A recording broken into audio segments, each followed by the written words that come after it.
Hello everyone, स्वागत है आप सभी का आज के सेशन में। और आज हम लोग देखने वाले हैं IBPS RRB clerk memory based paper. आज के दिन जो आईबीपीएस आरआरबी का पेपर था, किस तरीके का था, क्वांट का लेवल, वो आज के सेशन में हम लोग डिस्कस करने वाले हैं। बहुत सारे बच्चों से एनालिसिस लिया है, कई बच्चों के अटेम्प्ट बहुत अच्छे थे, किसी ने 38 अटेम्प्ट कर लिए, किसी ने 39 किए, किसी ने 40 आउट ऑफ 40 क्वेश्चन भी कर लिए। वहीं पर बहुत सारे बच्चे ऐसे भी थे जिनका अटेम्प्ट जो था 32 गया है, किसी का 33 गया है। देखिए, थोड़ी सी कड़वी बात है, बट सही बात यह है कि अगर आपका अटेम्प्ट 30 से भी कम है, 30 से कम, 30 से भी कम अटेम्प्ट अगर आपका क्वांट में हो रहा है, इसका मतलब कहीं ना कहीं आपकी तैयारी बहुत अच्छे से नहीं थी। अब देखिए, वहाँ पर डिपेंड करती है चीज़ें कि सर हम लोग प्रीलिम्स क्लियर कर पाएंगे नहीं कर पाएंगे। डिपेंड करता है आपका कैटेगरी के ऊपर और आपके स्टेट के ऊपर। आपने किस स्टेट से एग्जाम दिया है, क्या कैटेगरी है, उसके ऊपर डिपेंड करता है। बाकी 30 से कम आपका अगर अटेम्प्ट होता है और लेवल अगर यही रहता है तो बेटा वो अटेम्प्ट कम है ना। मे बी मतलब चांस है कि आपका क्वालिफाई हो भी जाए, नहीं भी हो जाए, दोनों चीज़ें रहेगी। बट सिर्फ अटेम्प्ट क्या होना चाहिए सर? 30 से ज़्यादा होना चाहिए। कितना होना चाहिए? एक बार कंप्लीट पेपर देख लेते हैं, कैसा पेपर है, कैसा लेवल आ रहा है, उसके बाद हम लोग सेफ अटेम्प्ट के ऊपर भी बात करेंगे। दोस्तों, पेपर में की बात की जाए तो सबसे पहले आप लोगों को सिंप्लीफिकेशन तो देखने को मिल ही रहा है। सिंप्लीफिकेशन के नंबर ऑफ क्वेश्चन जो जा रहे हैं 12 से 15 तक जा रहे हैं। 12 to 15 क्वेश्चन आप लोगों को सिंप्लीफिकेशन के देखने को मिल रहे हैं और बहुत simple addition, subtraction, multiplication, division और स्क्वायर के ऊपर बेस्ड क्वेश्चन है। ये सवाल आप बहुत आसानी से कर सकते हैं। मतलब यहां पर तो पूरे 15 मार्क्स आपके आने चाहिए अगर सिंप्लीफिकेशन के 15 सवाल होते हैं तो। इसके बाद नेक्स्ट वाला जो पार्ट आएगा वो आपका आता है नंबर सीरीज का। नंबर सीरीज लेवल इजी है, 5 सवाल हो रहे हैं, बट 5 में से 4 तो बन ही जाना चाहिए। एक सवाल में भी थोड़ा सा मॉडरेट होगा, नहीं बना चलेगा, बट 4 सवाल तो आपके बनने चाहिए। इसके बाद दोस्तों बात करें डीआई की। डीआई का लेवल बहुत ज़्यादा इजी आ रहा है। डाटा इंटरप्रिटेशन में 2 डीआई हम लोगों को देखने को मिल रही है, टेबुलर डीआई और बार ग्राफ, टेबुलर एंड बार। ठीक है, ये 2 डीआई आप लोगों को देखने को मिल जाती है। इसके बाद दोस्तों बात करें तो इस बचा हुआ पार्ट जो है वो अर्थमेटिक का है। अब मैंने क्यों आपसे बोला है कि 30 से लेस में अगर आपका अटेम्प्ट होगा तो दिक्कत देगा। देखो यार, अगर आप बैंक एग्जाम की तैयारी कर रहे हो और अच्छे से अगर तैयारी कर रहे हो तो यहाँ तो आपके पूरे नंबर होने चाहिए। चलिए मान लिया एक आधा क्वेश्चन अगर आपसे नहीं भी बना, बाकी क्वेश्चन बनने चाहिए थे। जैसे कि हम लोगों ने सेकंड शिफ्ट में देखा था तो मे बी एक स्टूडेंट बता रहा था उसने 39 क्वेश्चन किए थे बट एक सवाल नहीं बना था, वो भी सिंप्लीफिकेशन का। बट उनका कहना है सर शायद मे बी वो सवाल गलत था। तो बाकी स्टूडेंट का भी थोड़ा एक बार आ जाने देते रिस्पॉन्स कि क्या सच में वो सवाल गलत था। अगर सवाल गलत था तो वो भी हम लोग डिस्कस करेंगे, बट यहाँ पर पूरे नंबर बनने चाहिए। नंबर सीरीज की बात की जाए तो मिसिंग नंबर हो या रॉन्ग नंबर सीरीज हो, 5 में से 4 सवाल तो आपके बनने ही चाहिए। डीआई की अगर बात की जाए ना बेटा, टेबुलर और बार ग्राफ सिंपल डीआई है। एक तो बहुत ही सिंपल आ रहा है, मतलब 5 नंबर तो डन है अपने। चलो एक डीआई नहीं भी गया तो भी एक डीआई बनता है, 5 क्वेश्चन हो जाता है। उसके बाद अगर हम लोग अर्थमेटिक की बात करें तो अर्थमेटिक में आपने अगर चैप्टर सारे तो 1 लीनियर क्वेश्चन है अर्थमेटिक के, है ना। हार्डली 1 या 2 क्वेश्चन ऐसे होंगे जो थोड़े से कैलकुलेटिव लग सकते हैं, बाकी पूरा पेपर इजी है। तो अगर मैं यहां पर बात करता हूं कि आपने अगर एक डीआई छोड़ भी दिया 5 क्वेश्चन, एक नंबर सीरीज छोड़ दिया 6 क्वेश्चन, और सिंप्लीफिकेशन तो बनना चाहिए। चलो एक क्वेश्चन वहां भी छोड़ दिया 7 क्वेश्चन, और अर्थमेटिक में अगर आप मतलब बहुत गिरी हालत है 2-3 क्वेश्चन नहीं बने तो भी मैक्सिमम आपके 9 से 10 क्वेश्चन होंगे। 30 प्लस तो फिर भी अटेम्प्ट जाना चाहिए। दैट्स वाई 30 प्लस तो आपका अटेम्प्ट क्वांट में होना चाहिए, न्यूमेरिकल एबिलिटी में होना चाहिए। अब देखिए लेवल देख लेते हैं एक बार कि लेवल कैसा था। चल यहाँ पर सबसे पहला सवाल आपको दे रखा है 44 लीटर मिक्सचर है मिल्क एंड वाटर का। क्वांटिटी ऑफ मिल्क जो है 6 लीटर ज़्यादा है वाटर से। मतलब मिल्क और वाटर में अगर मैं मिल्क को 6 लीटर दे देता हूँ तो बचेगा कितना सर? बचेगा हमारे पास 38 में से 19 इसको दे दो, 19 इसको दे दो, तो हम बोल सकते हैं हमारा मिल्क कितना हो जाएगा 25 और वाटर कितना हो जाएगा 19 हो जाएगा। अब इसके बाद बात की जाए how much additional water must be added to the mixture so the ratio milk and water become 1:1। 1:1 करने के लिए कितना पानी और मिलाएंगे सर? 6 लीटर। 19 6 25 25 हो जाएगा, रेशियो 1:1 हो जाएगा 6 लीटर। हार्डली 15 सेकेंड का टाइम लगेगा सवाल करने में। एग्जैक्ट क्वेश्चन पूछा गया है।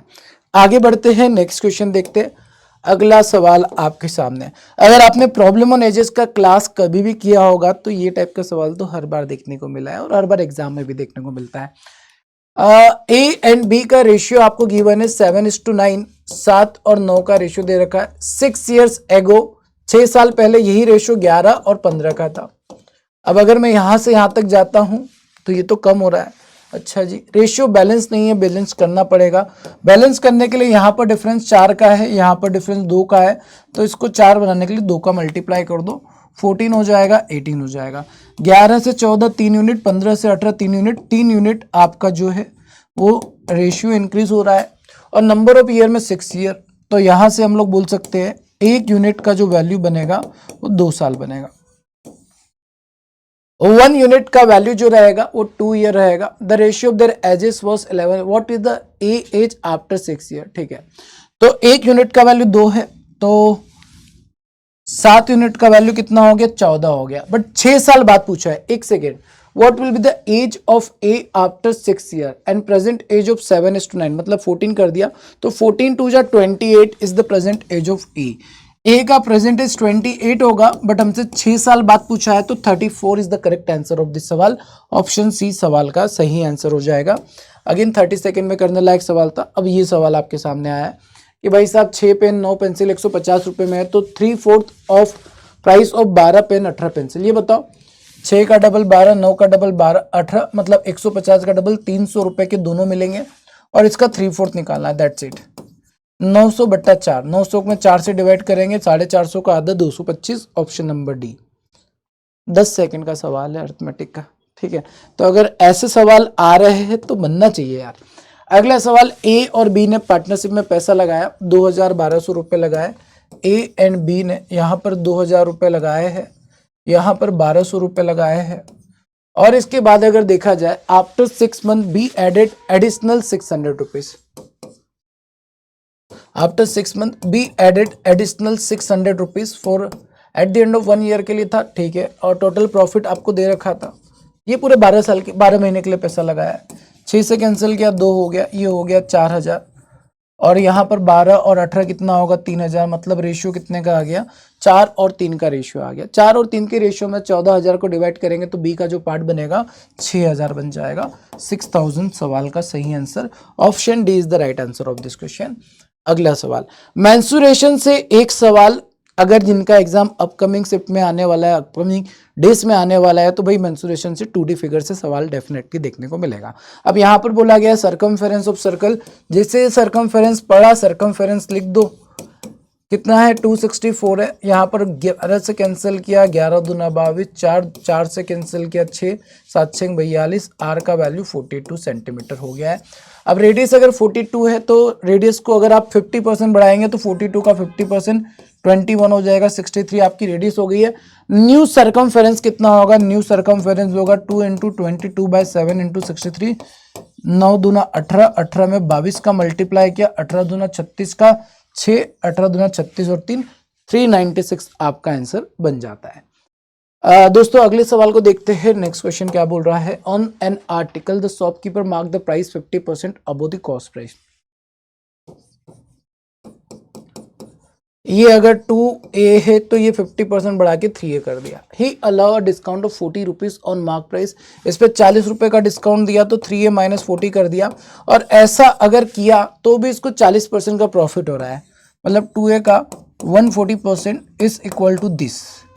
इसको सॉल्व कर दो, 7/5 आ जाएगा। 14A/5 is equal to 3A - 40 हो जाएगा। 14A is equal to 15A - 200 हो जाएगा। सो A का वैल्यू 200 हो गया, सवाल खत्म हो गया। अब आपसे क्या पूछा है? Find the cost price of the article 400। वैसे हमारा आंसर 2 का मल्टीपल होगा, सारे ही ऑप्शन 2 के मल्टीपल है, तो वैसा कुछ क्रांतिकारी तरीका मत लगा देना। DI में ही सवाल, ठीक है, फर्स्ट शिफ्ट का सवाल था, कुछ इस तरीके से डाटा आपको गिवन था। शोरूम दे रखे थे, कार का वैल्यू दे रखा था, कार कितनी जा रही है, स्कूटर कितने जा, ठीक है। और ऐसे ही सवाल आपको अपकमिंग शिफ्ट में भी देखने को मिलेंगे। सिंपल टेबल होगा या बार ग्राफ होगा। अब तक जितने भी शिफ्ट देखे हमने टेबल बार ग्राफ देखने को मिले थे। अब यहाँ पर सवाल क्या है? सवाल सर ये पूछ लिया, by what percent are the total vehicle sold in showroom A more than number of scooter sold in showroom E. ठीक है, ए ने जो टोटल बेचा है वो शोरूम ई के स्कूटर से कितना ज्यादा है, ई से कितना है 240 है।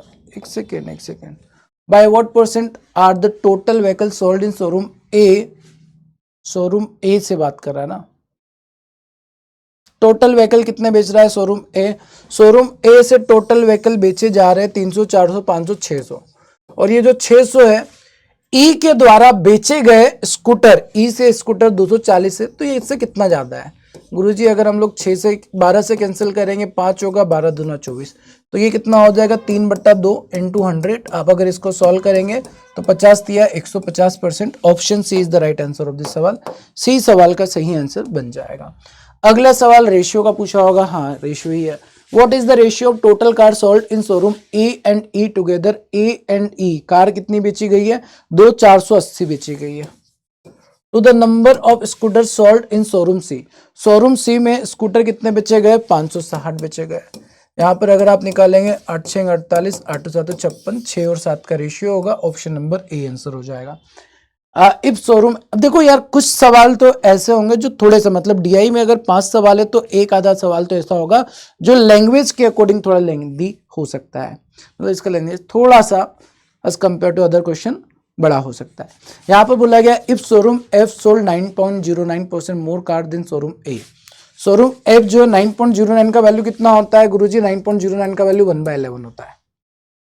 अब ये बोल रहा है कि शोरूम एफ ने जो कार बेची है वो ए ने जो बेची गई कार है 222, इससे कितना ज्यादा है 9.09, मतलब 11 में 1 ऐड कर दो 12/11 हो जाएगा, 11 से कैंसिल गया 20, 240 हो जाएगा एफ का car.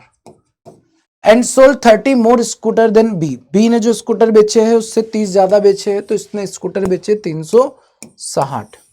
What is the ratio total number of vehicle sold by showroom F two that showroom E, F ने बेचे 300, 400, 500, 600, और किससे निकालना? ई ने जो टोटल बेचे 200, 400, 600, 200, 400 और 500, तो गुरुजी ये रेशियो हमारा ऑप्शन नंबर बी आ गया, 6 और 5 का रेशियो बन गया है। आगे बढ़ जाओ। What is the difference between average number of car sold by A and D, A and D ने जो कार बेची है 300, 400, 400 का आधा करेंगे 200, and the average of scooter sold by C and E, C and E ने जो scooter बेचे हैं कितने बेचे हैं भाई? सी एन ई ने स्कूटर 5, 6, 700 और 800 बेचे। 800 का आधा कितना हो जाएगा? 400। दोनों का डिफरेंस 200 बन रहा है, ऑप्शन नंबर डी आपका आंसर हो जाएगा। What is the difference between average number of car sold across all showroom and average number of scooter sold across all the showroom, इसका एवरेज आपको निकालना है। तो गुरुजी देखो ऐसा है कि अगर आपको एवरेज निकालना है फिर डिफरेंस करना है, तो डिफरेंस करके एवरेज निकाल देते हैं ना। जैसे यहाँ पर आप अगर डिफरेंस निकालेंगे तो 8 में से 2 गया 6, 160 आ जाएगा। यहाँ पर आप देखेंगे तो 60 आ जाएगा। यहाँ पर आप देखेंगे तो कितना आ जाएगा? 6 में से 4 गया 2, 120 का डिफरेंस आ जाएगा। यहाँ पर डिफरेंस देखेंगे 40 का डिफरेंस आ जाएगा, और यहाँ पर अगर डिफरेंस देखेंगे -20, तो उसको 100 कर देते हैं। इनके बीच का जो डिफरेंस है वो इतना हो रहा है, 100, 200, 360 हो रहा है। अब 360 को आपको डिवाइड करना है 5 शोरूम है, 5 से डिवाइड कर दो, 72 आपका आंसर हो जाएगा। D is the right answer of this सवाल। बात समझ में आई? देखो यहाँ पर मैंने क्या किया, 20 कम क्यों किया? क्योंकि ये ज़्यादा था, ये ज़्यादा था, ये ज़्यादा था, ये ज़्यादा, लास्ट वाले केस में ये ज़्यादा हो गया, तो वो 20 माइनस था तो वो हमने माइनस करके ऐड कर दिया और डिवाइड कर दिया, 5 से हमारा आंसर आ गया। अगला सवाल नंबर सीरीज का है। नंबर सीरीज के सवाल देखा जाए तो जैसे यहाँ पर आपसे पूछा गया इस सीरीज में रॉन्ग नंबर क्या होगा, तुरंत जल्दी से आंसर देंगे सारे बच्चे, क्या आंसर हो सकता है इसका?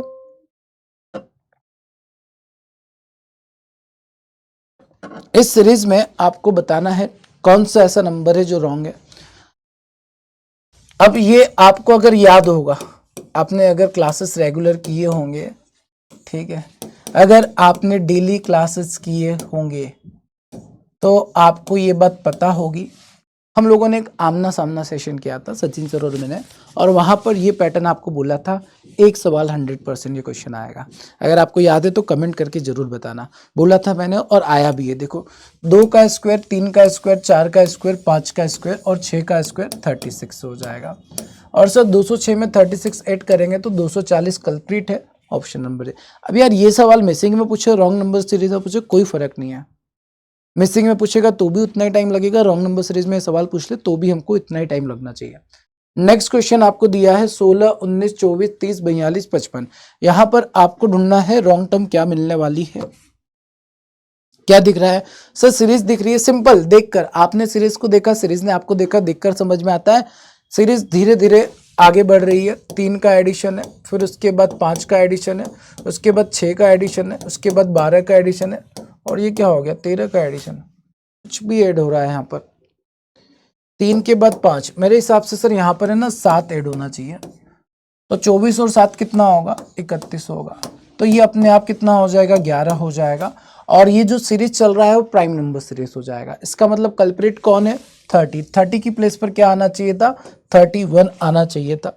नेक्स्ट, इस सवाल में रॉन्ग टर्म क्या होगा? What is the wrong term in this series? Simple simple question थे। अगर आप नंबर सीरीज के सवालों को भी देखें तो अगर आपने मतलब थोड़ा बहुत भी प्रैक्टिस रिवीजन किया है तो आपके लिए सवाल बहुत बहुत बहुत सिंपल से हो जाएंगे। देखो यहां पर पैटर्न दिख रहा है हम लोगों को sir, multiply by 2 multiply by 2, मतलब सीरीज में मल्टीप्लीकेशन बाय 2 चलना चाहिए। 38 दूना कितना होना चाहिए? 76 होना चाहिए। तो 80 कल्प्रिट हो गया। अब इससे आसान और क्या लोगे सवाल? ठीक है, आगे बढ़ते हैं, नेक्स्ट क्वेश्चन पर आते हैं। अगला सवाल ये रहा, इसमें भी आपको क्या देखना है सर? रॉन्ग टर्म क्या मिलने वाला है।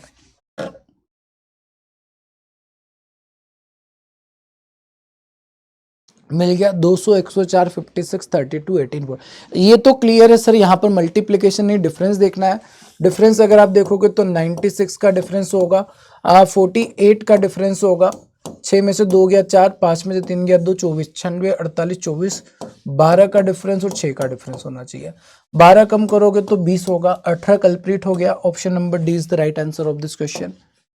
आगे बढ़ते हैं, नेक्स्ट क्वेश्चन। अगला सवाल रॉन्ग टर्म पता करना है। 8 के बाद 15, 32, 59, 96, 145, what is the wrong term in this series. और एक बार में सवाल करेक्ट होना चाहिए ना, ऐसा नहीं कि सर एक बार हमने ट्राई किया गलत हो गया उसके बाद फिर से पैटर्न ढूंढ रहे हो, वैसा कुछ नहीं होना चाहिए। आया आंसर 8, 15, 32, 59, 96, 145। कितने का डिफरेंस आएगा? 7 का डिफरेंस आएगा। 7 का एडिशन होगा। 15 2 17 का एडिशन हो रहा है। यहाँ पर 9 में से 2 गया 7, 5 में से 3 गया 2, 27 का एडिशन हो रहा है। 16 में से 9 माइनस किया फिर 7 हो गया, और 8 में से 5 गया 37। तो ये 47 का डिफरेंस आ रहा है क्या? नहीं आ रहा है। 145 भी कल्प्लीट होगा। ऑप्शन डी यहाँ पर आपका सही उत्तर बन जाता है। क्लियर? पांचों सवाल मतलब विद इन 2 मिनट बनाए जा सकते थे। अब रॉन्ग नंबर सीरीज हो, अब यही मिसिंग टर्म में पूछे या रॉन्ग में पूछे, डिफरेंस मेरे को नहीं लग रहा कोई लगने वाला है। तो कई बार ऐसा होता है ना, हम लोग सोच लेते हैं कि सर हमारे सिर्फ में रॉन्ग नंबर सीरीज आ गया, हमारा सिर्फ डिफिकल्ट है। ऐसा बिल्कुल भी नहीं है। बच्चे करके आए यार, 39 क्वेश्चन अगर अटेम्प्ट करके आ रहे हैं तो बन सकता है, सवाल बन सकता है। अब ये मत सोचना आप लोग है ना, जो बच्चे आगे अपकमिंग शिफ्ट में एग्जामिनेशन देने दिख रहे आने वाले हैं, तो 39 बच्चे करके आ रहे हैं तो 39 में करूंगा तभी मेरा काम होगा, ऐसी गलती मत करना। देखो दो चीजें हैं, जो बच्चे 39 क्वेश्चन अटेम्प्ट करके आए तो डेफिनेटली उन्होंने स्पीड से किया होगा, तो वहां पर चांसेस बनते हैं कि 2-3 क्वेश्चन गलत हो उनके, बन जाते हैं। और कुछ बच्चे होंगे जिनके सारे भी करेक्ट होंगे, तो सारे करेक्ट करने वाले बच्चों का डाटा बहुत कम होता है। तो एक्चुअल में जो कट ऑफ होगा ना, वो कट ऑफ वहीं पर होगा जहां पर आपका जो टोटल वैकेंसीज जो है वो फिल कर पाएंगे, जितने नंबर ऑफ टाइम्स प्री में सिलेक्ट करते हैं। तो आप ये मत सोचना कि कोई 39 करके आया तो मे भी 39 ही करके आऊं, क्योंकि मे भी हो सकता है कि आपका पेपर मे भी अगर थोड़ा सा मॉडरेट हो गया, थोड़ा सा डिफिकल्ट हो गया, तो वहां पर आपके लिए चीजें बदल सकती है। सेकेंड चीज, आपका जो अटेम्प्ट होना चाहिए, जो मैं सेफ अटेम्प्ट की अगर बात कर रहा था, तो अगर देखो 2-3 चीजें, 2-3 फैक्टर होते हैं चीजें, क्योंकि आप लोग तो केवल फोकस करेंगे कि सर हमको ये बता दो हमारा कितने नंबर में प्री निकल जाएगा। मुद्दे की बात करो सर, है ना, आप तो यही बोलेंगे कि सर हमको मेंस की तैयारी करना चाहिए नहीं करना चाहिए। सेफ अटेम्प्ट का मतलब ही ये होता है ना, बच्चा इसीलिए जानना चाहता है कि मैं प्री क्वालिफाई करूंगा या नहीं करूंगा। तो सिंपल सा, आप पहले अपना किस स्टेट से आपने एग्जाम दिया उस स्टेट का प्रीवियस ईयर कट ऑफ देख लो। आपका जो कैटेगरी है और स्टेट है उन दोनों को देखकर आप प्रीवियस ईयर गूगल पे सर्च करेंगे, आपको कट ऑफ मिल जाएगा। और उससे ये मान लो कि +1 या -1 आपका कट ऑफ रहने वाला है। +1 -1 रहेगा, ज्यादा वेरिएशन नहीं होगा। सर ऐसा क्यों होगा? क्योंकि लास्ट ईयर भी मैंने पूरा पेपर का एनालिसिस किया था, इस बार भी किया है, तो कोई बड़ा चेंजेस देखने को नहीं मिला है, कोई बड़ा चेंजेस। सिंपल जो पैटर्न था वैसा ही पैटर्न है, जो लेवल था वैसा ही लेवल है। वैकेंसीज में भी बहुत ज़्यादा वेरिएशन नहीं है, तो आप मैक्सिमम टू मैक्सिमम +1 -1 का वेरिएशन आ सकता है। तो ये तो हमने बात के लिए प्री क्वालिफाई करने के लिए कट ऑफ क्या हो सकता है। बाकी क्वांट में अटेम्प्ट की अगर बात की जाए तो यार 20 मिनट का टाइम मिलता है हम लोगों को। अगर आपका अटेम्प्ट 30 to 35 के बीच में जाता है, 30 से 35 के बीच में, और 35 प्लस जाता है तो और भी अच्छी बात है, या फिर 30 से 40 ही ले लेते हैं। 30 to 40 तक अगर आपका अटेम्प्ट हो रहा है, 30 से 40 के बीच में अगर आपका अटेम्प्ट जा रहा है, तो आपका अटेम्प्ट बहुत सुंदर है। ठीक है, बात समझ में आई? बाकी रीजनिंग पे भी डिपेंड करता है। देखो मैं ये नहीं बोल रहा कि क्वांट में अगर आपने 30 से 40 के बीच में कर लिया तो आप प्री क्वालिफाई कर लेंगे। बाकी डिपेंड करता है रीजनिंग के ऊपर, आपने रीजनिंग में कितने अच्छे से पेपर में सवाल बनाए हैं। आगे बढ़ते हैं दोस्तों, नेक्स्ट सिंप्लीफिकेशन के सवाल मैं नहीं करवा रहा हूँ, क्योंकि ये आप खुद कर सकते हैं। मैं सवाल केवल बता रहा हूँ आप लोगों को लेवल कैसा है।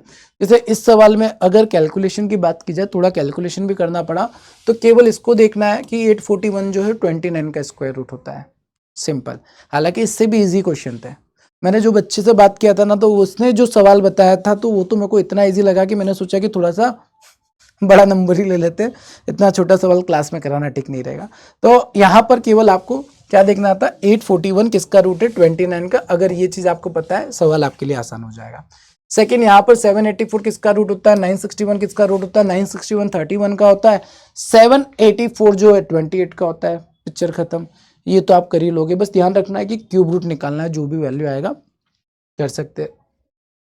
आ जाओ, बाकी ये देखते हैं अर्थमेटिक के वापस सवाल पे आते हैं। क्या बोला गया, a person spend 20% of salary on rent, out of the remaining amount he spend 10% on transportation, and from the remaining salary he invest 25%। If is investment 3600, how much amount did he पे for rent? Rent के लिए कितना पैसा दिया? Rent के लिए उसका salary का 20% खर्च कर रहा है, मतलब सैलरी का 1/5। अब सैलरी निकालना है, सैलरी है उसमें से 20% खर्च कर दिया, बच्चा 80% है। Out of the remaining amount he spend 10% on transportation, 10% transportation में चला गया तो बच्चा 9/10 है। And from the remaining salary he invest 25%। ये जो बची हुई सैलरी है इसका 25 मतलब 1/4 इसने क्या कर दिया, इन्वेस्ट कर दिया, और इसका वैल्यू 3600 दे रखा है।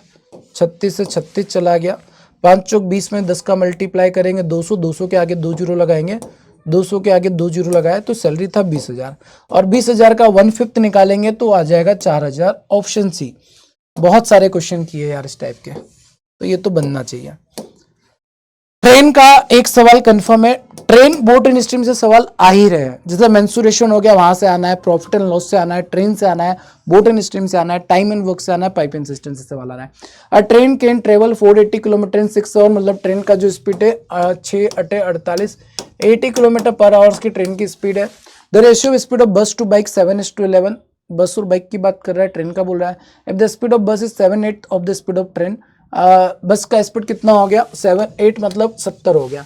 बस का स्पीड अगर 70 का है तो बाइक का स्पीड कितने का है, 110 का है।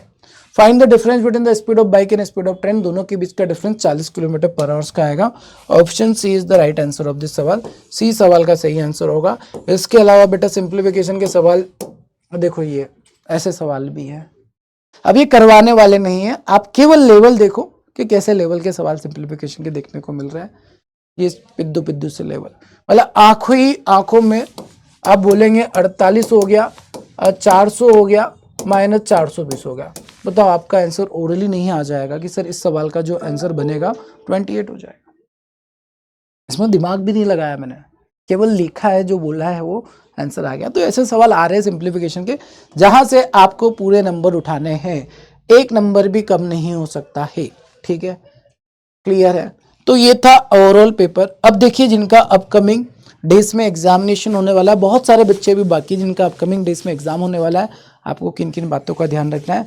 सबसे पहला और सबसे इम्पोर्टेंट चीज जो मैं हमेशा बताता हूँ, एग्जाम सेंटर पर टाइम पर पहुंच जाना, डॉक्यूमेंट्स सारे कैरी करना, कोई डॉक्यूमेंट मिस नहीं होना चाहिए। ये 2 काम आपको ध्यान रखना है सबसे पहले।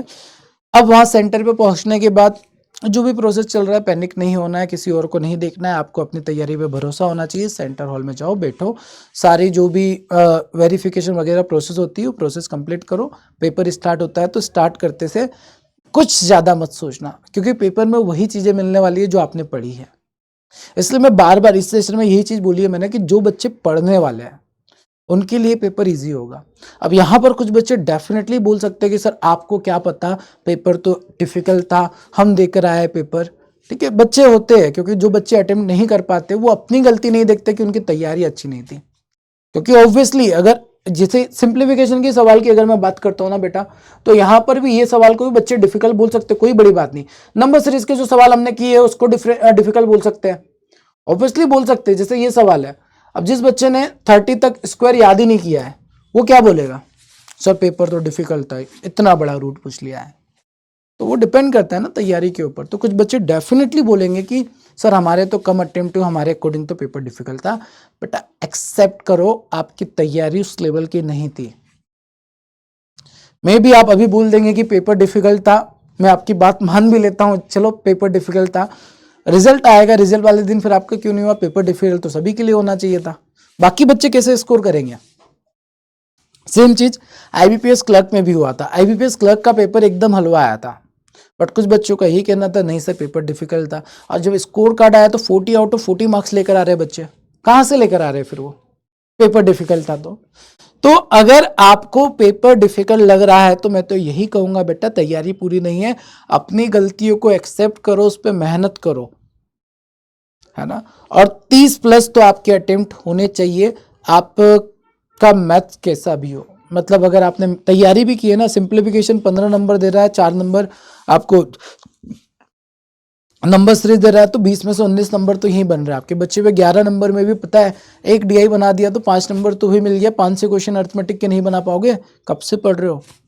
तो इतना अटेम्प्ट हो जाना चाहिए। और यार ऐसा कोई सवाल मेरे को तो अभी तक नहीं दिखा एनालिसिस में जिसको मैं देखकर बोल सकता हूँ कि हाँ ये सवाल थोड़ा ट्रिकी था, एक्सेप्ट वन क्वेश्चन जो बच्चे ने बोला है कि इसमें भी गलत हो सकता है, वो भी हमारे सेकंड शिफ्ट का। तो वो एक बार बाकी स्टूडेंट से भी कंफर्म करेंगे, अगर वो क्वेश्चन गलत कुछ रहा तो मैं आप लोगों को डेफिनेटली शॉर्ट के थ्रू बता दूंगा कि कौन सा सवाल था गलत और क्यों गलत है, वो उसकी जगह क्या सही होना चाहिए। ठीक है, बाकी दोस्तों हम लोग मिलते हैं अपने फिर रेगुलर सेशन में, तब तक के लिए सभी अपना ध्यान रखेंगे। Thank you so much, bye bye, take care, मिलते हैं नेक्स्ट क्लास में, बाय।